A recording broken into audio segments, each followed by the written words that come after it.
প্রিয় দর্শক, আসসালামু আলাইকুম। দর্শক, আপনাদের প্রীতি ও শুভেচ্ছা জানিয়ে শুরু করছি আমাদের আজকের প্রতিবেদন।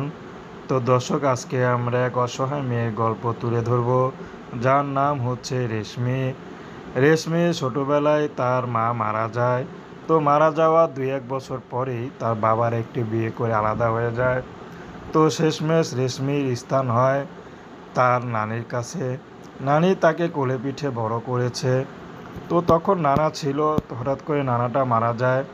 তো রেশমির নানি, রেশমির মামারা তার নানিকে পালতো। তো তখন আর রেশমিকে ঠিকমতো তার নানি দেখতে পারতো না, কারণ খরচও দিতে পারতো না। তো রেশমির মামাই রেশমিকে টুকটাক খরচ দিত। তো এখন রেশমির বিয়ের বয়স হয়েছে, অভাবের সংসার। তো রেশমির মামা রেশমিকে নাখোশ বান্দা, যে কোনো বিয়েতে খরচ দিবে না, পারলে তুই প্রেম করে বিয়ে কর, না পারলে না, এরকম একটা অবস্থা। তো রেশমি বুঝে গেছে যে মামার কাছে থাকলে বা নানি তো বৃদ্ধ, নানির কাছে থাকলে হয়তো বিয়ে শাদী হবে না।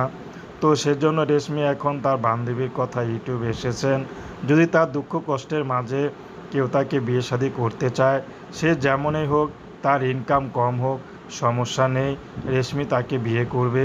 যদি তার দুঃখ কষ্টের মাঝে কেউ পাশে থাকে, তাহলে ভালোবাসার মানুষ থাকলে ইনকাম কম হলেও চলা যায়। তো প্রেম ভালোবাসা সাহায্য সহযোগিতা বিয়ে শাদী করা একান্ত আপনাদের ব্যক্তিগত ব্যাপার। আসসালামু আলাইকুম।